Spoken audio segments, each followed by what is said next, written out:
KR hospital దీనికి ఒక హైదరాబాద్లో కానీ తెలంగాణ రాష్ట్రంలో కానీ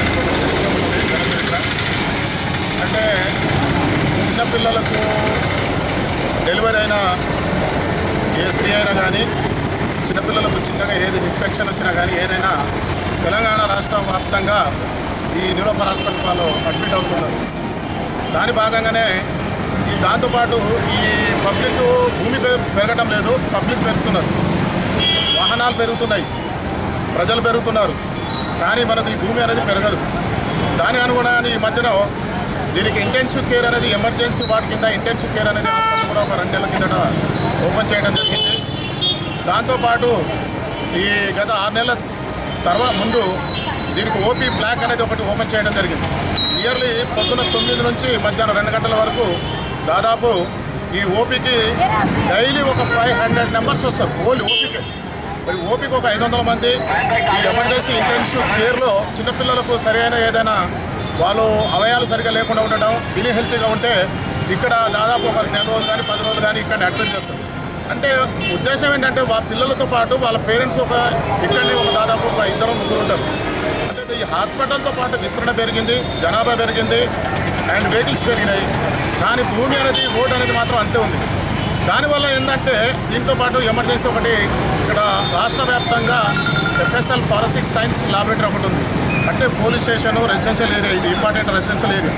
కాబట్టి ఈ ఫుట్పాత్ వాళ్ళు దాన్ని ఆక్యుపై చేసుకున్నారు. ఫుట్పాత్ వాళ్ళు అండ్ ఆటోస్ కానీ ప్రైవేట్ అంబులెన్స్ కానీ ఇక్కడ ఎక్కువ రావడం జరగడం వల్ల పబ్లిక్లో కానీ ఇక్కడ ఉన్నటువంటి డాక్టర్స్, నర్సులకు కానీ చాలా వరకు ఇన్కన్వీనియన్స్ వచ్చింది.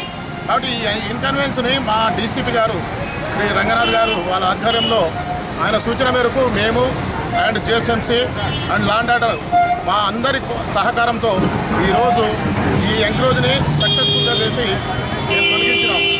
కాబట్టి మేము ఇక్కడ వ్యాపారస్తులకు చెప్పి మనవి చేయనది ఏమందంటే వాళ్ళు అర్థం చేసుకోవాలి. సార్ మేము ఇక్కడ 20 సంవత్సరాల నుంచి ఉన్నాం, మేము 30 సంవత్సరాల నుంచి ఉన్నాం, ఓకే నేను కాదంటలేను సార్, మేము అంత జీవన పుట్టి గురించి వచ్చినాం, మేము కాదంటలేదు, దానికి మేము 100% అగ్రీ.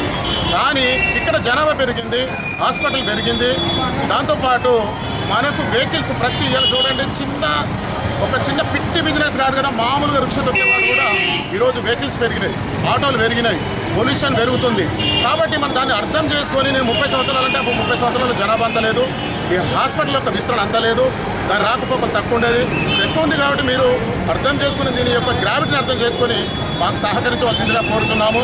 మీకు ఆల్టర్నేట్గా మీరు వేరే దగ్గర చూసుకోవాలి. మీరు మళ్ళీ ఇంత మాత్రం మేము చెప్పిన వినకుంటే మాత్రం ఇది కంటిన్యూ ప్రాసెస్ ఉంటుంది. ఇక్కడ మాత్రం దయచేసి ఎవరు ఫుట్పాత్ని ఆక్యుపై చేయకూడదు. ఫుట్పాత్ ఉద్దేశం ఏంటంటే ఫుట్పాత్ ప్రభుత్వం మనకు ఇది నిజాం పాలనలో కట్టినటువంటి ఒక 100 సంవత్సరాల రోడ్స్ ఇవి. ఆ కాలంలో ఒక 100 సంవత్సరాల జనాభా ఎంత పెరుగుతుందో అనేది అంచనా చేసి కట్టింది. ఫుట్పాత్ అనేది పబ్లిక్ నడవడానికి గత మేము 2 సంవత్సరాల నుంచి మేము యాక్సిడెంట్ కేసెస్ మొత్తం అనాలిసిస్ చేస్తే 90-80% మొత్తం పెడెస్ట్రియన్ కాలిబాట వాళ్ళు చనిపోయారు యాక్సిడెంట్. అంటే వాళ్ళకు నడవలసినటువంటి ఫుట్పాత్ని మనం ఆక్యుపై చేయడం వల్ల వాళ్ళు రోడ్డు మీదకి రావడం వల్ల యాక్సిడెంట్ అయి చనిపోతున్నారు యాక్సిడెంట్. కాబట్టి దయచేసి మాకు వేరే ఉద్దేశం లేదు, ఫుట్పాత్ ఏదో చేయాలనే ఉద్దేశం కాదు, మీ మంచి గురించే చెప్తున్నాం. కాబట్టి దయచేసి మాకు ఈ ఫుట్పాత్ వాళ్ళు ఇంకోసారి కూడా ఇక్కడ రాకుండా వేరే దగ్గర ఆల్టర్నేట్ చూసుకోవాల్సిందిగా కోరుచున్నాము. ఈ కోఆర్డినేషన్తో జిహెచ్ఎంసీ, లా అండ్ ఆర్డరు, మా ట్రాఫిక్ వాళ్ళు, మా రంగనాథ్ సార్ ఆయన సూచన మేరకు మేము ఈరోజు చేసినాం.